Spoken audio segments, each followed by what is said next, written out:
Leadership qualities বা নেতৃত্বের গুণ জন্মগত নাকি শেখানো বা অর্জন করা যায়? 19 শতকের দিকে থমাস কার্লে, ইতিহাসবিদ এবং দার্শনিক, the great man theory of leadership দেন। তিনি মনে করতেন প্রকৃত নেতা তৈরি করা যায় না, তারা জন্মগত থেকেই বিশেষ গুণাবলী নিয়ে পৃথিবীতে আসেন।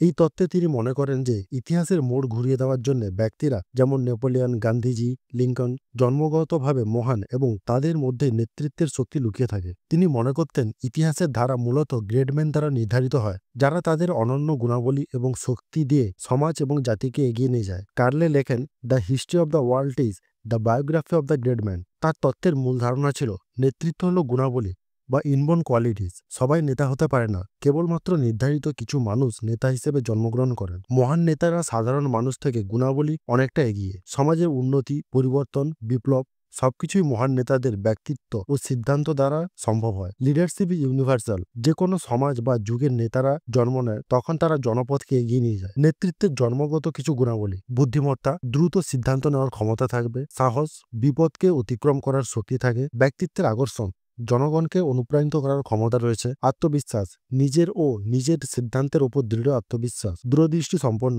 ভবিষ্যতের পরিকল্পনা করার জন্য ক্ষমতা, প্রভাব থাকে, মানুষের মনকে জয় করার একটি ক্ষমতা। উদাহরণ হিসেবে বলা যায় যে সামরিক দক্ষতা এবং আত্মবিশ্বাস দিয়ে ইউরোপকে কাঁপিয়েছিলেন নেপোলিয়ন বোনাপার্ট। জন্মগত নৈতিক শক্তি ও অহিংসার দর্শনে ভারতবর্ষকে স্বাধীনতার পথে পরিচালিত করেন মহাত্মা গান্ধী। আমেরিকার গৃহযুদ্ধের সময় অসাধারণ নেতৃত্বের প্রদর্শন দিয়েছিলেন আব্রাহাম লিঙ্কন। গ্রেটম্যান থিওরি যতটা জনপ্রিয় হয়েছিল ততটাই সমালোচিত হয়েছিল। প্রধান সমালোচনাগুলি ছিল ল্যাক অফ সায়েন্টিফিক প্রুফ, কোনো বৈজ্ঞানিক গবেষণা প্রমাণ করেনি যে নেতৃত্ব পুরোপুরি জন্মগত। ইগনোরস এনভায়রনমেন্ট, সমাজ, সংস্কৃতি, শিক্ষা, পরিস্থিতি একজন মানুষকে নেতা করে তুলতে পারে, এই তত্ত্ব সেটাকে অস্বীকার করে। মডার্ন রিসার্চ, আজকের দিনে অনেক মডার্ন রিসার্চ হয়েছে যেগুলি প্রমাণ করে যে লিডারশিপ শেখা যায়, গড়ে তোলাও যায়। বিহেভিয়ারাল থিওরি, সিচুয়েশনাল থিওরি এগুলি কিছু উদাহরণ। The great man theory of the leadership হলো নেতৃত্বের বিষয়ে প্রথম দিকের একটা ক্লাসিক্যাল থিওরি যা ইতিহাসের গুরুত্বপূর্ণ ভূমিকা রাখে। যদিও আজকের দিনে এটি একপাশে হয়ে গেছে বৈজ্ঞানিক, তবুও এটি আমাদের মনে করে দেয় ব্যক্তিগত গুণাবলী, পার্সোনাল কোয়ালিটিস নেতাদের জীবনে গুরুত্বপূর্ণ।